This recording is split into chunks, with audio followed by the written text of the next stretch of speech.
Here we go. Hey, here we go. Yeah. Are you ready? Yes. Good. You got it going on. Yep. Whatever. Here we go. All right. Crazy arm man. Yeah, the wacky, Hawk used to call him the wacky inflatable arm guy. Did you learn that from Caitlin, though? I don't know. I don't know either. Every time we went by him, though, he was so happy. That's the wacky inflatable arm guy. Wild.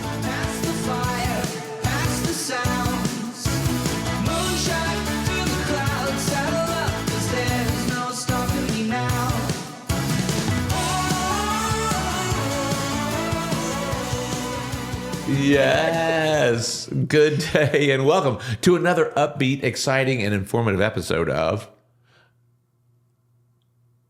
Living Well Together. Big life in a small town.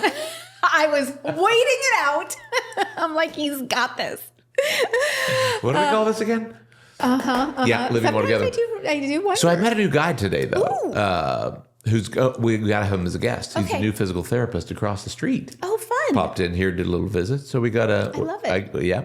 And his ideal client is golfers. Ooh. Like middle-aged golfers. And you have golfers that do better after getting care, huh? We'll talk about it, but I need somebody doing PT, and he's our dude. So we'll have him on because he's new in town. He's just opening his practice, and so he'll be thrilled to be on. But yeah, so today we're going to talk about something that affects everybody who eats. Everybody that eats. Everybody who eats. If you don't eat, this episode is not for you. If you don't eat anything, then turn the channel and go move on to something else.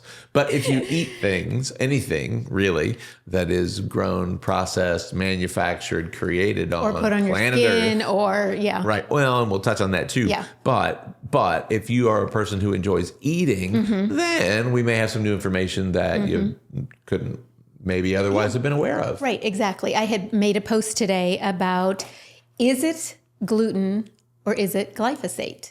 Because so many, what did we just say, like 70 million people suffer from some form of gut dysfunction. Digestive misery going on here in America. Now, when you look at the grocery store, that's not shocking or amazing. It's not shocking, but when you think about, most people have been told that it's gluten that they're sensitive to. Yes.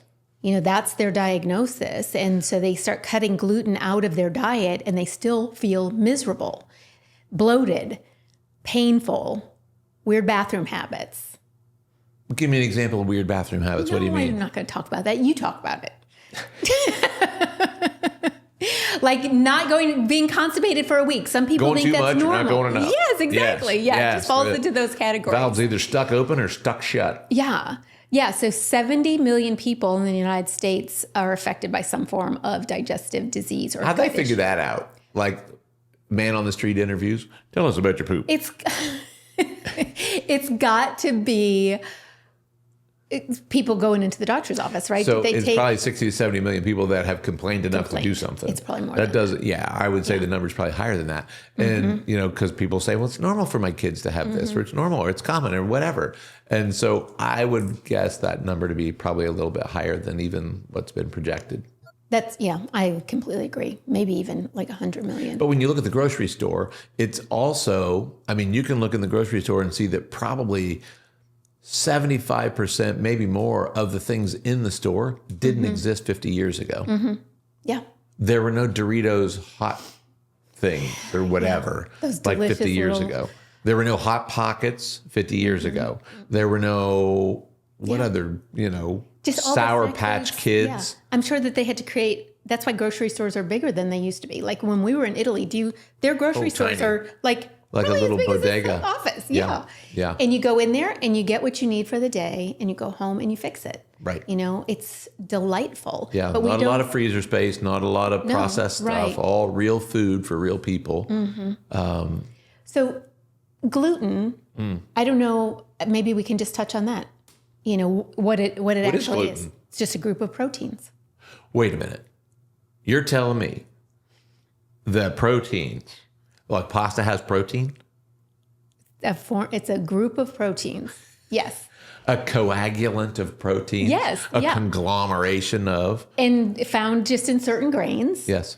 Right? Gluten grains, like rye and wheat. Okay. Yeah. Corn? No. You're telling me, wait a minute, you're telling me Corn is not a gluten issue. corn is gluten-free. That's why people will shift from flour tortillas to corn tortillas. And then that's a gluten-free experience for them. Now, this is where the glyphosate thing comes in. Okay. Because corn is affected by glyphosate. What year was glyphosate invented? Let's do a little quick Okay, so we've established what gluten is first, right? Well, gluten, grain has always had gluten. Let's be clear about Always that. had gluten. It gluten hasn't is been not added new. in. Gluten is not, gluten's not a new thing. There's always been a coagulant, proteinaceous thing in wheat and corn and rye and oats. It's all, that's part of grain. I think oats are not. They might be lower. They're lower. I think there's some of them that say that they're gluten-free.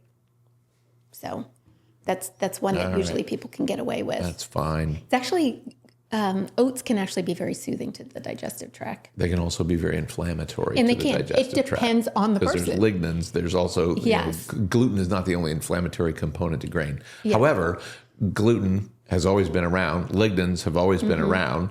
And grain has always been around. And at the end of the day, there it was. That was number one. We're only 10 minutes. We're not even 10 minutes in. But the reality is that the digestive issues that most Americans are tolerating have not always been around. Bread's always had gluten in it. Pizza crust has always had gluten in it. The gluten is not the enemy. We've been led to believe gluten is the enemy. Well, you have gluten intolerance. Here's the problem, Mary. You have gluten intolerance.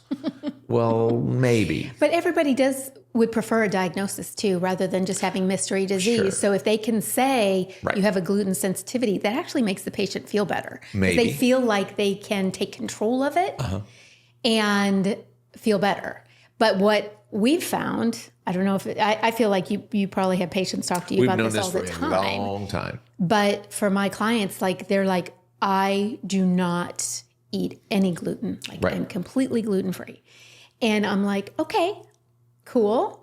And they go on to explain the things that they're suffering from, which sound the same as gluten sensitivity or irritable bowel syndrome or all of the same things. So then when you dig deeper and you realize that it could be glyphosate poisoning. Glyphosate. Give me what's the generic? Roundup. Yeah, the generic. Monsanto Roundup.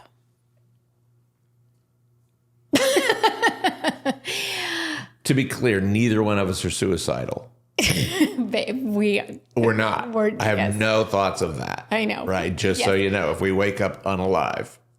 But at the end of There you go again. From our little tiny podcast, this is not an issue. Okay. We are just sharing.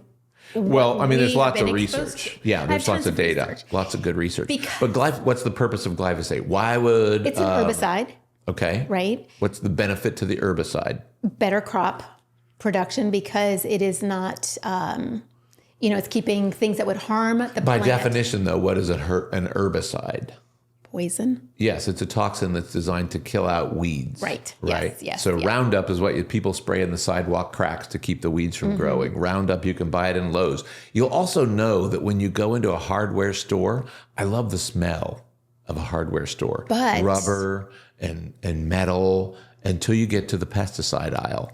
Can you can kind of smell it an aisle away? Oh, it's poisonous. And, Yeah. and for some people, it's an immediate headache. But when you get into the gardening rash. aisle Yeah. where those products exist, it is a very different smell. And it takes a lot to tolerate sometimes. And so it's just important to understand that you can listen to your body. Your brain will tell you, oh, I shouldn't spend very much time around these things. Yes. And In yet and out, they're yeah. now building it into the seeds that grow the food that you buy from the shelf in the grocery store. So let me read to you what it says here. So the timeline highlights for Roundup, glyphosate.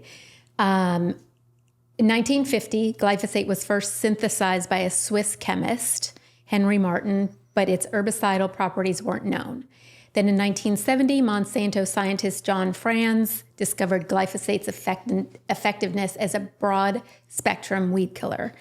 Then Monsanto in 1974 released Roundup, marketed it as a revolutionary weed control solution for farms, gardens, and landscapes. Okay. Then in 1996 was the introduction of genetically modified glyphosate-resistant crops. So Roundup Ready soybeans, corn, cotton dramatically increased its agricultural use. So they birthed it into the seed product. Yes. Planted it in the ground. Yes. Cultured it. Harvested it. Yes. And there we go. But that's for the genetically modified crop. So they were using it as weed control. So when people say GMO, because like now a popular label on products that yes, non-GMO, right? So if it says non-GMO, that means it has not been tweaked. It is closer to the way nature intended it. Non-GMO means it hasn't been genetically tweaked to ignore Roundup or glyphosate. Right. Okay. Ignore it. Because glyphosate doesn't know weeds from crops. Correct. It just kills everything it touches. Correct. Including people. It Correct. kills stuff. Yeah. That's the aside portion of herbicide. The aside means kills it. Right. Suicide, homicide means it's killing whatever it gets in the way. Because there's fungicides, herbicides, pesticides. Exactly. Those are all the things that they use. And not that those don't have some merit. I'm not trying to say, sometimes you want to kill mold in your house or you need a fungicide. Yeah. Right. You need something that's going to knock it down. Right. But herbicides were created from an agricultural standpoint so that crops don't compete with weeds, which means they increase the yield. You can get more corn, more wheat, more soybeans, whatever, if your soil is not fighting with weeds for nourishment. Correct. So then in 2015, to finish out this timeline, the World Health Organization's IARC classified glyphosate as probably carcinogenic to humans. Wait a minute. So you're telling me that our government said it's okay, might make you a little sick, but it's okay. Or kill you. Mm-hmm. Well, aside, to use for crops, but it's probably carcinogenic. But probably carcinogenic. So that was phase one of the use of glyphosate, was the genetically modified organisms. Okay. And then they started introducing it to other types of crops that weren't necessarily genetically modified, but also to help with the drying out process. So wait a minute. You're telling me that they use it for purposes other than weed control? Yes, they spray it to help dry the crop faster, or maybe to get not them ready to reduce for mold. Perhaps I'm not exactly sure of the purpose. I just know that they use it as a spray as soon as it's harvested, like on sugar beets, on wheat, on sometimes on berries. Like I mean, it's used in a lot of other places, including things like hops and grapes for beer and wine, because people aren't thinking about glyphosate and the dangers of that when they're drinking. They're only thinking about it in terms of their food sources. Okay. But then when it goes, into the drinking or wait a minute. What if I'm raising grain and it's genetically modified, it's grown the way we've described, and then I give that grain to the cows that I'm going to eat for meat later, or chickens that I'm going to eat for meat later. Exactly. Or lambs or sheep. It is or a horrible ducks. cascade. So if the poisoning. cow ate the poison grain and I eat the cow, I ate the poison grain. Is that what you're telling me? That's what so I'm you're telling me there's a food chain issue here that we're having a hard time avoiding as a human race. Yes. That's what you're telling me. That's what I'm telling you. Yes. But mostly because people were so interested in this gluten versus glyphosate. You got some feedback on that. Yeah. So this is where it comes from. And mostly I wanted to talk about it because I want people to understand that it is a problem. Okay. That they most likely do have a sensitivity because this builds up in your system. So like for a baby to be introduced to it early on, that Wait means a minute. that by the time. So you're telling me that my baby formula could have glyphosate in it? Yes. And I'm giving it to my baby. Yes. Mm-hmm. And my baby has GERD and reflux and indigestion and constipation, and then I got to get them on some kind of medicine for that. Is that what you're telling me? I know. Okay. All right. Let's talk about some other statistics, though. Okay, go.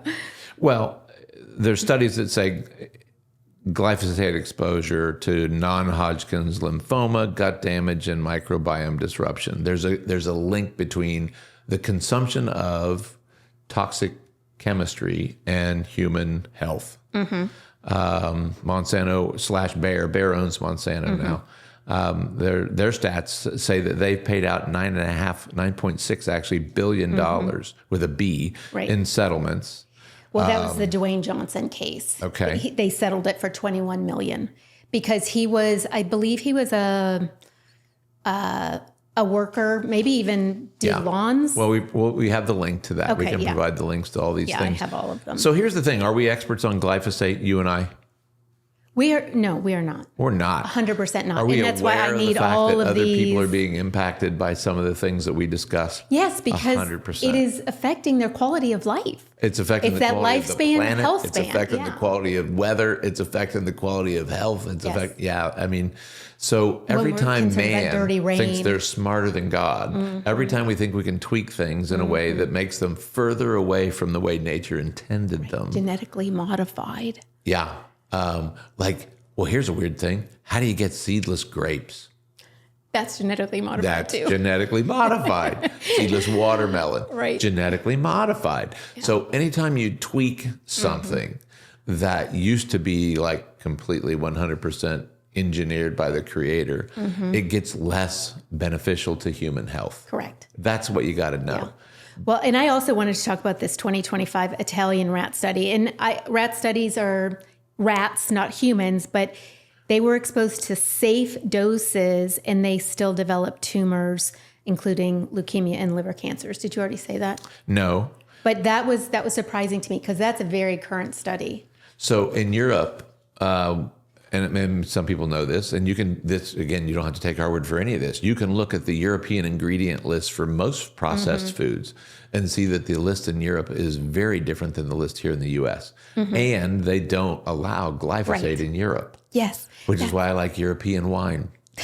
Give me an Italian wine, give me a French wine, give me a Spanish wine, because they don't allow that. Every American wine's been tested has glyphosate in it. But that's why when people travel to Italy, they're like, I ate the bread there the whole time I was pizza. gone, and it was amazing. Right. I didn't feel bad one day. And it's so funny when you have pasta in Italy, it's a side dish. Like you'll have a little bit of pasta with all this other fresh stuff around it. And here we have pasta as the fills the whole plate with maybe a side salad. Yeah. So we kind of do it backwards anyway. Well, but I mean, we might, but the way Italians do their meals, it's like 5 courses for every meal. Over the course of 6 hours in the evening. Yeah. And so, one of the other things is for my girlfriends that have their sourdough starters. If you are using a non-heritage organic grain to start your sourdough, every loaf of sourdough bread is going to be compromised with glyphosate. So it needs to be. So the starter needs to be not just organic, because organic things also test with glyphosate. They can. The crop dusting, the plane doesn't know. Like this is like having a non-smoking section in an airplane. Right. Or in a restaurant. I remember that. That was such a joke. Because when crops are being sprayed, the organic farmer, whether he likes it or not, he's either farming in soil that has already been glyphosate ridden or genetically modified. And there's a standard for that. Hats off, tip of the hat to our organic farmers, because it is not an easy game. And what were the certification? Wine cellars that when we were out in Willamette Valley, they called it biodynamic. Yes, biodynamic. So that's a step above organic even. Right. So the standards for that are rigid. And so you want to support people who are growing food the right way, whether it's grain-based food or whether it's grapes for wine or whether it is meat that is being fed. When they say grass-fed, that means they're avoiding the grain, whether it has gluten and glyphosate or whatever. Grass-fed and grass-finished meat is a different product than commercially raised, traditionally fed animals. And It's hard. Yeah. It's hard to do the homework. It's hard to make the purchase. And then people will say, well, gosh, it costs so much more. Or that grass-fed meat is much more than this traditional ground beef. Well, yeah. And so I think of that like you can either pay the farmer or you can pay the doctor. Right. What makes you unwell may be flavorful, it may taste good, but if it's wrecking your gut and it's wrecking your microbiome and it's sabotaging your immune system, we did, last episode was about stress. Guess what? Glyphosate induces the stress response. Right. Yeah. It locks the system into that fight or flight. Means, your immune system goes downhill and just your Sabotage. quality of life goes down. So I wanted to look up real fast here the difference between organic flour Okay. and then heritage grain organic flour. Got it. So heritage grain is varieties that were pre-1950s, and they've been maintained and preserved by growing and Not harvesting genetically and modified. not genetically modifying. But organic flours can be hybrid wheat that would include hard red or soft white. They are grown without synthetic pesticides or herbicides like glyphosate or GMOs, and they are processed to meet USDA organic standards, but they can still produce gut irritation because it's still different than the way it was in the Garden of Eden, say. Okay. The way our bodies were designed to metabolize wheat was the same way wheat was grown back in the day. And so if you go back to that type, then you have less likelihood of having a challenge. And it's easy to get. I have my favorite mill. It's up in Minnesota. I actually have a really good friend, Alyssa, who uses their flour for her cottage bakery. She makes sourdough bread. And so she uses that. And I love that for them. I'm like, oh, Alyssa, when are you going to start mailing it down here? Because that would be awesome. Because I understand that it's a challenge to be thinking about making your own bread every day. Like, it doesn't have preservatives in it to save it. You might get 2 days worth. But when you look at most products, again, to go back into the grocery store, the overwhelming majority of the things in that store are designed for convenience and speed. Yeah. They're not designed for nourishment. They're not designed for health. And now every grocery store has like a healthy section, right? The organic section. Well, what does that make everything else in the store? Like 90% of the store is trash. Do you remember when Kroger first got an organic section? And that's a consumer-driven thing. That is. They Right? were asking for sure. 50 years ago, there was no such thing as an organic section because everything was organic. Right. And now it's all been tweaked and modified and processed in a way that makes it so much less healthy. So the closer food is to the way it comes out of nature, and whether you think it's a God-based nature or a universal intelligence or a Big Bang, it doesn't really matter what you think of the source. The closer it is to the way it came out of the ground naturally, the more beneficial it is for human health. The further it is away, the more processed it's become or the more modified it's become, the less beneficial it is for human health. Right. Period. Period. And so when those products go in, and cotton's a big one. Yes. Because we're wearing clothes that had it's- glyphosate-laden cotton. Yeah. They're And that definitely means it's on your skin. What does it mean when it's on your rubbing skin? all day long. Yeah. Well, yeah, your skin. If it goes on, it goes in. Yeah. And we have some technology in the office that lets you do some testing. Tell us a little bit about the Zyto. Yeah, the Zyto, it's a bio coherent tool that you just lay your hand on and it reads the algorithms of your palm and produces like a 12-page report. It's not a palm reading. It's not a palm reading, but it does use the surface of your palm. It uses the frequency of the person, the skin of a person, Yes. to kind of give you Galvanic. Yes. Yeah. A galvanic stim response. But it kind of reads the body systems and says, here's where the trouble is and here's where you're solid. It's crazy. Here's where it's good and here's where it's not so good. But glyphosate toxicity comes up on the overwhelming majority of the people that we survey. Glyphosate toxicity and mycotoxins, which are mold-borne usually. Right. But it would always shock me because as I'm talking face-to-face with these clients, they have assured me, like, they want to not use glyphosate. Right. They are choosing healthier ways, and yet it's still showing up. So that could be in drinking water. Like, you have to be a super sleuth in your home. You have to really dig deep and question everything that you're bringing in without going crazy, because I know that that's its own little orthorexia thing. But just, especially for anybody that has small children in their home, because it does build up so easily, their little livers are tiny, and so the filtering process is more demanding. But anybody that is having any autoimmune issues, any other more serious diseases than that, you have got to take the time if you want a different result to really explore what's in your refrigerator cabinets, garages. So let's help solve some of the mystery. Yeah. One of the ways to get around glyphosate toxicity is going to be heritage grain. You mentioned that. Heritage What else grain. can we do?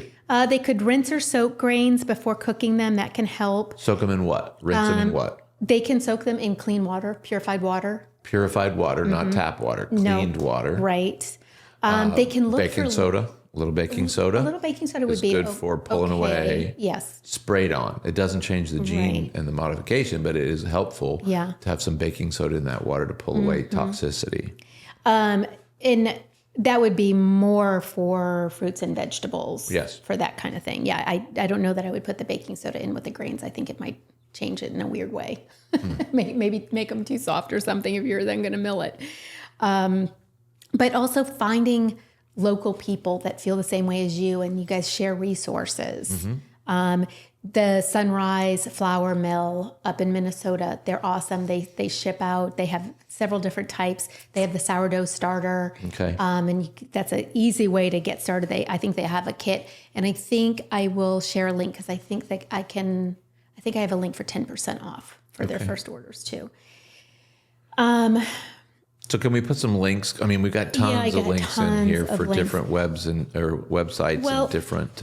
The most important thing that, because the way we started with this is it gluten or is it glyphosate? That to me is something that really people need to explore. It's like, I don't know that people need to stay away from all bread forever. Yeah. I think that they do need to stay away from glyphosate all the time, forever. Sure. Yes. Because there are glyphosate disrupts how do you say this? Shikimati? Yes, pathway. Yeah. And that harms the gut microbes more than harmful ones. I think everybody's been led to believe that germs are the enemy. Let's talk about microbes for a minute because the microbiome is about beneficial gut germs. And there's trillions of them, right? 90% of the germs, maybe more, 90% of the germs that live in this body keep it alive. They are beneficial. The challenge with things like antibiotic therapy or things that interrupt the gut biome, they damage the good guys. And when you damage the good guys, you sabotage gut health. Right. Gut health has everything to do with immune health. It also has a lot to do with cardiac health and brain health.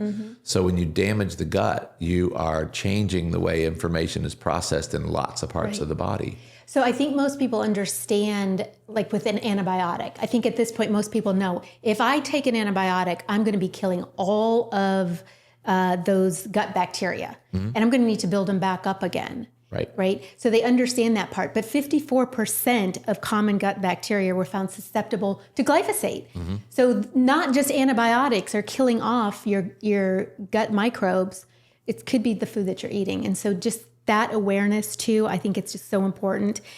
Taking a good probiotic. I love Symbiotica's, and also Standard Process has a good one that that's a pre and a pro. Seeds and feeds. Yeah. Right. So that I thought that study was amazing because I knew these things just from watching clients heal, watching their guts heal by changing out some of these things.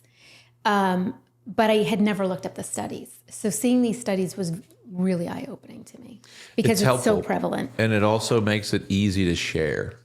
It's one thing to have an opinion on stuff, but it's a nice thing to be able to go and find some expert stuff that says, here's the dealio. Right. Mom and I, Laureen had to get back to the office, but I was over there in Columbus for lunch with them today. Hey, guys.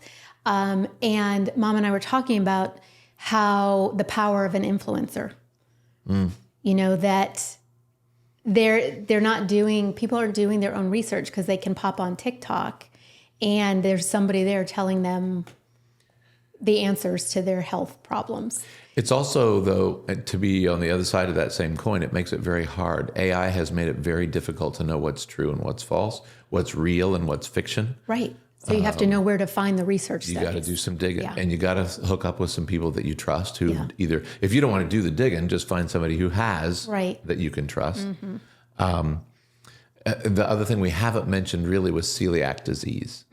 So that's a whole different thing, because somebody that has celiac disease, they probably do have a gluten sensitivity. Yes. That's like the real thing. Right. But how do you turn that around? Can you turn that around? Is that an autoimmune? Is that considered autoimmune? It's the body working against itself for reasons that can't be explained. So technically, I think that would be, yes, considered autoimmune. That's what I was thinking. And so, I've worked with a couple of clients that have had celiac, and they've done well. It's usually not gluten, it's fructans that are the culprit in celiac. So it's a different compound. From grains? Yeah, in grains, but not gluten in grains. Fructans, I think, are a thing that maybe get us in trouble for celiac. So about 1% of the United States population, it is an autoimmune condition. It attacks the lining of the small intestine related to gluten specifically. And with all of the symptoms that wrap around there. But it needs to be diagnosed with a blood test I don't think IBS can be detected on a blood test. I think that's more symptom-based. 100%. Where this is more... Celiac has blood markers. Yes. TTG-IgA. Okay. That's the one. Those are the antibodies. With TTFN, because we're getting close. Are we? Okay. Right, tough for now. Yeah. So if somebody... I still think that all these things would be relevant. Oh, 100%. But I would only introduce flours, these heritage grain flours, maybe once a week in a tiny little amount. I would remove it all first, right? Pull all of that out. Do you think that most people have? Or do you think some people just live with it and some people just tolerate it, and then they'll take antacids or the purple pill or whatever, right? So we've been taught to override. Yeah. Like Larry the Cable Guy, that commercial where I can eat all the chili dogs I want if I just keep eating these purple pills. Well, it's not smart because you want to pull things out and do a little experiment for yourself. You know what? I do better. I feel better. I sleep better when I don't eat certain things. Yeah. And if that's not it, you put it back in if you want to and pull something else out. Right. But the elimination method is a super helpful way to just say, how am I doing without bread? Right. Or pasta or chips, all that trash has a variety of chemistry in it. Right. And we've talked about this before, but if you give your body 21 days to heal, like taking out any no bread for 21 days. And people will say, I can't do that. I just could never do that. Well, then just stay sick. Yeah. If you keep doing what you've been doing, you'll just keep getting what you got now. You'll be fat, sick, slow, and uncreative and unhappy, and the emotional impact on, oh my gosh, it's just crazy. I know. Pull something out. Try something different. Exactly. And there are things to try. Like, you don't have to feel stuck with this. This can be something that is an easy shift. So we'll put... and also fun. And because I feel like my clients, I tell them to have a slice of sourdough bread a day. I feel like it feeds their soul. Jesus was a bread eater. Right?